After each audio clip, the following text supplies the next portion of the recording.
Cuando escuchamos la palabra terror, no se trata solo de atentados, también puede referirse al terrorismo económico. El terrorismo económico tiene consecuencias de largo alcance, no solo afecta al país que lo tolera, sino a todo su entorno, desde el financiamiento directo e indirecto a organizaciones terroristas hasta las estrategias belicistas de boicot. Las consecuencias para los países que las ejercen pueden ser devastadoras económicamente, encareciendo los productos en nuestros países, limitando el desarrollo y creando obstáculos, tal como el terrorismo pretende. Hoy, especialmente para los espectadores de DNews, exploraremos cómo la guerra afecta a la economía del mundo. Indagaremos en el peligro del terrorismo económico, cómo se arriesga la estabilidad de un país solo para dañar a otro y cómo se extiende por todo el mundo, incluyendo América Latina.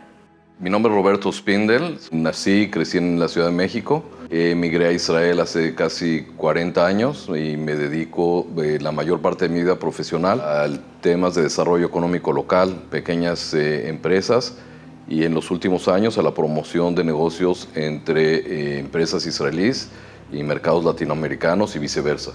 Hace más de 8 años soy presidente de la Cámara de Comercio Israel-América Latina, en la que nuestra misión principal es acercar a las comunidades empresariales de Israel con los países de habla hispana en general y América Latina en particular. ¿De qué manera Israel está enfrentando esta guerra desde el punto de vista económico? Israel entró a esta guerra, a este conflicto, con una economía muy sólida, con grandes reservas de divisas, con una estructura bancaria bastante sana, el sector de alta tecnología pujante, en fin. Y la primera fase del conflicto, digamos, los primeros meses, se sentía o parecía que los íbamos a sobrepasar sin mucho drama, digamos. A medida que esta crisis ha ido avanzando, lo que sucede es que por un lado se está normalizando y nos estamos acostumbrando o adaptando a esta situación. No ves falta de ningún producto en los supermercados, los restaurantes están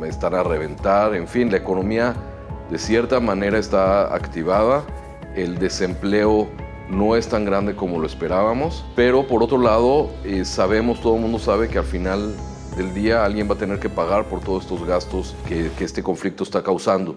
Ya se ven venir los nuevos impuestos a principio de año y por otro lado vemos que nuestro liderazgo político-económico, digamos, a nivel gubernamental no está dando respuestas y no está planificando de la manera adecuada. Y lo vemos en la baja del ranking que nos hicieron recientemente. Las agencias calificadoras de Moody's, Fitch, nos bajaron el ranking y eso es de verdad alarmante. Lo que hace el ranking internacional, lo que define es el nivel de riesgo de cada economía. A medida que tu nivel de ranking es más bajo, quiere decir que el riesgo fiscal, el riesgo financiero es mucho mayor. O sea, que como cuando tú vas al banco y quieres sacar un préstamo, se fijan en tu poder, tu capacidad para devolver ese dinero, en cómo gastas, en fin, todo eso, y en base a eso te dicen si te doy un préstamo o no te doy un préstamo. En el mundo financiero internacional, el ranking es el que fija la tasa de interés en la que te van a prestar el dinero. A medida que el ranking baja, el costo de ese dinero sube y finalmente el que los van a tener que pagar somos nosotros, los ciudadanos. Esperemos que esto termine antes de lo que pensamos y creo que la economía se va a recuperar lentamente, pero tenemos una economía relativamente sólida. Por otro lado, sabemos que siempre después de un conflicto de este tipo viene un boom económico muy fuerte. La cuestión aquí es el tema del tiempo. La economía lo que necesita es estabilidad y hay un ambiente o hay una percepción psicológica de peligro o de inestabilidad que no está basada en la realidad. O sea, si te fijas desde un principio, el gobierno de Israel o todas las instituciones económicas de Israel, su principal mensaje era business as usual. Los puertos no pararon, el aeropuerto casi no paró, o sea, se siguió entrando mercancía, saliendo mercancía, en fin. Entonces, desde ese punto de vista, más o menos las cosas siguen normal. Los costos se han disparado, pero la logística y demás funciona. Lo que sí ha habido una disminución drástica en el tema de turismo, por supuesto. que se ha caído totalmente. El tema de la incertidumbre de los vuelos, si hay vuelos o no hay vuelos, a nosotros nos ha parado todo lo que son las misiones comerciales, las visitas recíprocas, todo el intercambio de tecnología, en fin. Por otro lado, desde el punto de vista político, vemos que la empatía con la que empezamos esta guerra, que la mayoría de los países del mundo, especialmente, nuevamente hablo de América Latina, estaban a favor nuestro, poco a poco han ido cambiando esa actitud por dos motivos. Uno, porque de verdad la guerra se ha prolongado y se ven escenas que no se deberían de haber visto. Y por otro lado también, América Latina sufrió un cambio político en los últimos 2 años, de derecha a izquierda, y los gobiernos de izquierda tradicionalmente están en contra de Israel. Entonces, si vemos a nivel gubernamental, a nivel grandes licitaciones y demás, sí hay un freno, digamos. A nivel empresarial, business to business, empresas con empresas, digamos, no más de lo normal. Nuestros países vecinos, Líbano, Yemen, Siria y demás, inclusive Irán, sus economías están en crisis desde hace muchos años. El Líbano, de hecho, está en la bancarrota desde hace muchos años. Irán lleva años con los embargos de la Unión Europea, de Estados Unidos. Inclusive Egipto tiene una economía bastante débil. Gente más experta que yo en el tema dice que ese es uno de los motivos de todos estos conflictos armados, porque los gobiernos totalitarios de todos estos países, la única o la manera principal de distraer la atención de su pueblo, que no tiene dinero para comer y no tiene dinero para mandar a los niños al colegio, y en fin, es distraerlos a través de un conflicto armado. ¿Con quién? Con Israel y los Estados Unidos. Eso, digamos, en el momento que el pueblo no tiene nada que perder, es cuando se dan todo este tipo de conflictos, o sea, porque su vida ha sido destruida, no tienen dónde vivir, no tienen hospital, no tienen nada. Entonces, todo el Medio Oriente actualmente, que tiene un potencial impresionante, debido a esta combinación de dictaduras, con grupos terroristas, con extremismo, en fin, están frenando cualquier tipo de desarrollo económico que se pudiera dar. Si nos fijamos en las fuentes de financiamiento de los grupos terroristas, de los gobiernos terroristas, todo viene de fondos claros y abiertos. O sea, el gobierno de Qatar financia grupos terroristas. En Turquía hay empresas, hay consorcios de empresas que financian a Hamas, por ejemplo. Hay fábricas de cemento, hay compañías de excavación que financian todas las redes de terroristas en todo el mundo. Fuentes financieras, bancos e instituciones financieras son los que generan fondos para este tipo de actividades, y además los canalizan a través de bancos, a través de ONGs, a través de todo el sistema bancario normal.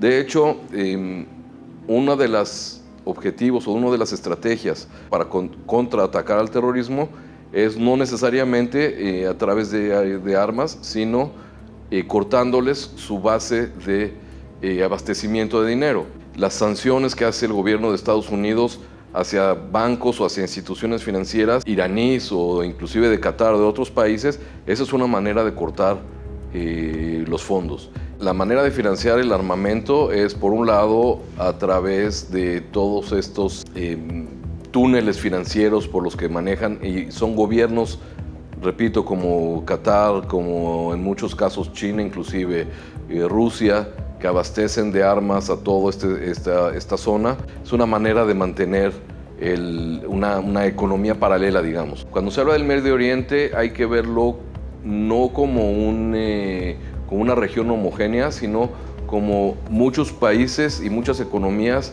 con metas, con objetivos diferentes y con situación geopolítica diferente. Por ejemplo, si vemos los extremos, por decir así, ¿no? Irán y Arabia Saudita. Irán, sus recursos naturales o su economía ahora toda la economía está enfocada a mantener la junta de los ayatolas en el poder. El dinero que generan se invierte no en infraestructura ni en el bienestar de la población, sino se invierte en grupos terroristas en todo el mundo. Financian desde Hezbollah, Hamas, hasta el gobierno de Maduro en Venezuela, Por otro lado, vemos que Arabia Saudita, que es uno de los países más ricos de la región, su meta en los próximos años es invertir en el bienestar de la población, se ven brotes de democracia, se ven brotes mucho más progresistas, porque también los mismos líderes, los mismos príncipes o reyes que están ahora en el poder,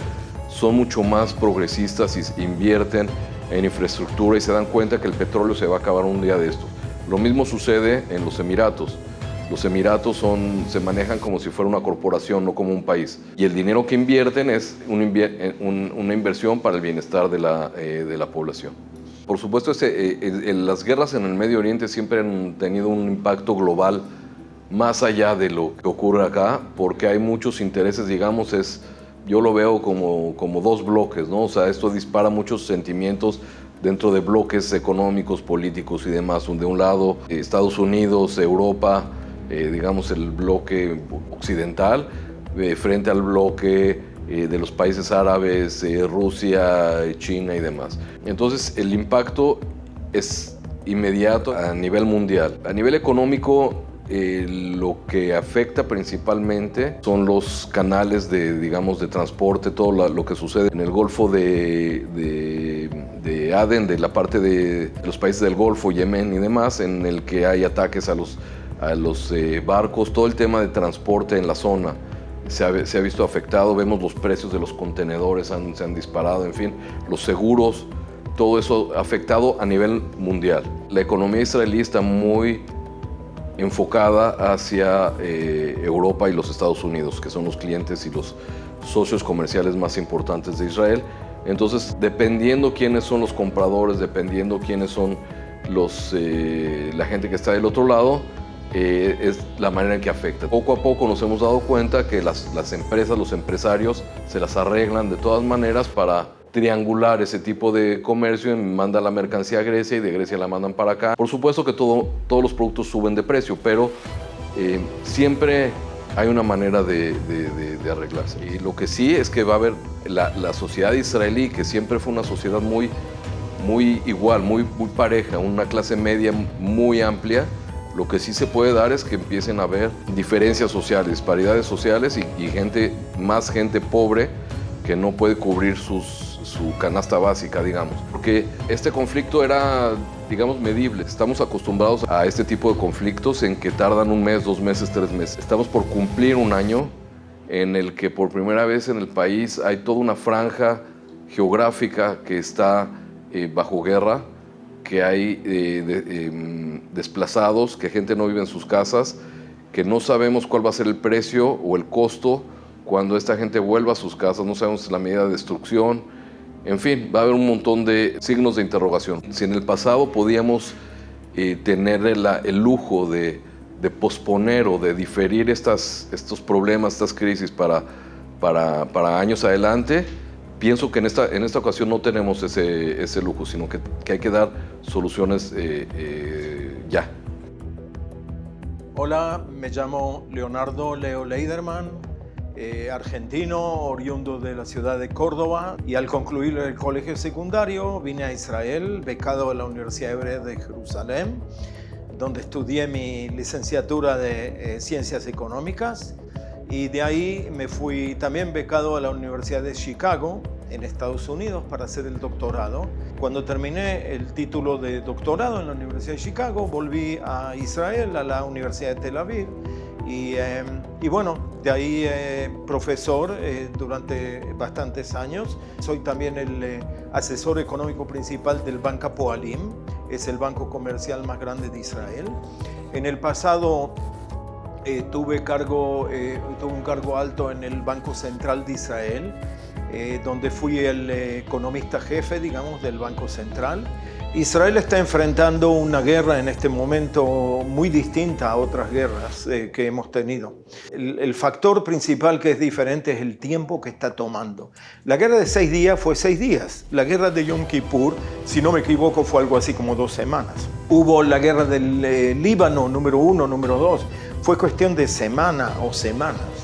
Aquí estamos en una guerra que pronto, lamentablemente, vamos a cumplir 1 año, desde el 7 de octubre del 2023.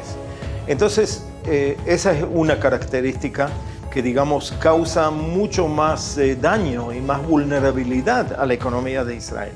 El tema número 2, que no es una guerra solamente en un frente. Comenzó como ser en el frente de Gaza, pero mientras tanto tenemos en el norte Hezbollah, el grupo terrorista. La situación en Judea y Samaria no está tranquila. Hay atentados de terror y bueno, hemos también sufrido de ataques de misiles del Yemen y también Irán. Entonces, sin ninguna duda, cuando uno mira este parámetro de cuánto tiempo está demorando esta guerra, lógicamente que es algo que causa un efecto muy negativo sobre la economía. Lo que estamos viendo es que el sector principal que está siendo afectado es el sector construcción, porque número 1, Israel necesita construir más y más viviendas, dado que aquí la población demográficamente crece cada año a un 2,1%, que es muchísimo. Entonces hay que, digamos, crear vivienda para nuevas familias. Y entonces Israel lleva un cierto atraso con el tiempo por diferentes factores, como que estamos rezagados en la oferta de vivienda que se está construyendo cada año. Ese rezago estaba incluso antes del comienzo de la guerra, y a eso se le suma con la guerra el hecho que más de 100.000 palestinos que entraban todas las mañanas a trabajar como obreros de construcción, de pronto, lógicamente, Israel, en términos de defensa y seguridad, no se puede permitir tener esas puertas abiertas. Sector turismo ha caído tremendamente. Entonces, digamos, estos dos sectores son muy importantes y hay que tener también en cuenta que por lo menos los primeros meses de la guerra hubo mucha gente joven movilizada a la reserva del ejército. Lógicamente, parte del tiempo no está en su trabajo.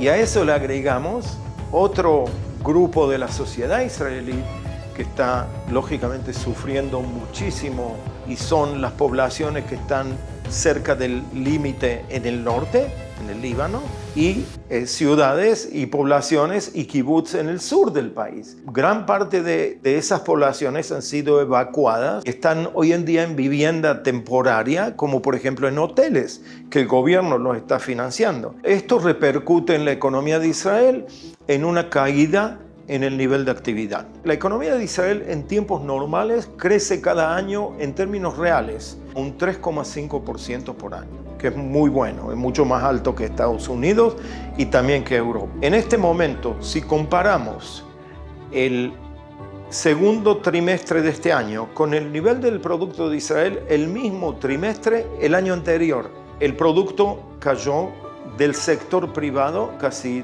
3%, que es muchísimo. La gran esperanza nuestra es que esto se acabe de una forma satisfactoria y lo antes posible. Si logramos de alguna forma volver a cierta estabilidad en el tema de defensa y seguridad, la recuperación de Israel, de la economía de Israel, puede ser muy fuerte, porque, digamos, hay mucho trabajo que hacer, de construcción, de tema de infraestructura. Hay probablemente inversiones que inversores en el extranjero querían hacer en Israel, pero las han postergado. El riesgo país de Israel es relativamente bajo.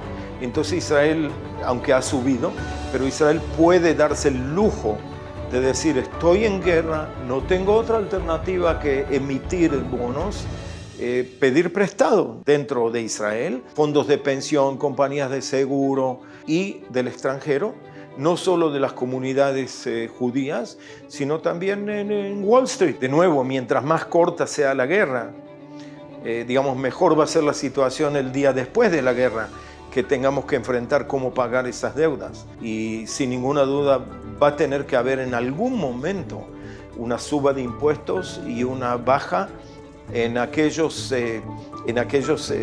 componentes del déficit fiscal y del gasto del gobierno que no están directamente relacionados con la guerra. Todo país que puede y que encuentra que es óptimo bajo el punto de vista fiscal hacer un rollover, continuar endeudado, para financiar ciertos proyectos que a lo mejor le conviene al gobierno.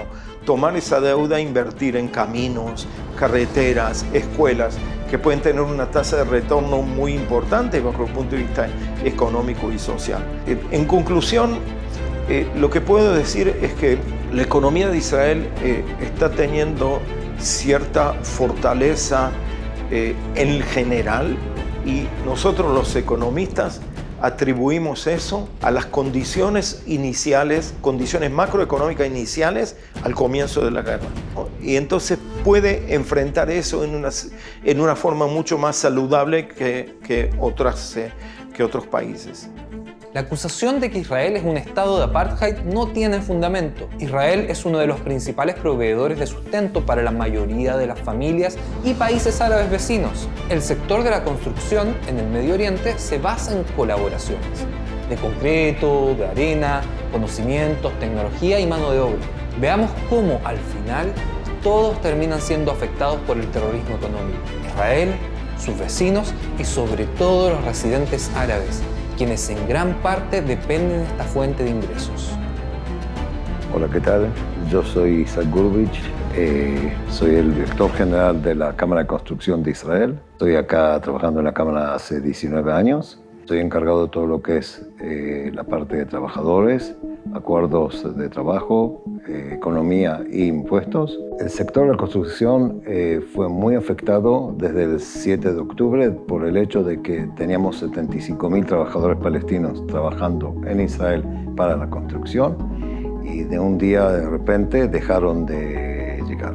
De Gaza había cerca de 17.000, pero la mayoría era de West Bank, de Judea y Samaria. Y desde el 8 de octubre dejaron de llegar los 75.000 trabajadores. Y eso hizo parar muchos la construcción. Los primeros 2-3 semanas, el 70% de la construcción se paró. Hay que entender de que 75.000 palestinos eran parte de 220.000 israelíes que trabajan en la construcción, pero hacían trabajos muy específicos, que es todo lo que es el esqueleto del edificio, todo lo que sea los yesos, los pisos, y eso se paró. Israel tiene 10 millones de habitantes, de los cuales 2 millones son musulmanes, y son partes de Israel y están incorporados en todas las actividades de Israel. La mitad de los miembros de esta organización, que son miles y miles de miembros que son los constructores, la mitad son árabes, musulmanos, cristianos. El gobierno tomó muy rápido varias resoluciones, y lo primero fue de aumentar la cuota de trabajadores del exterior.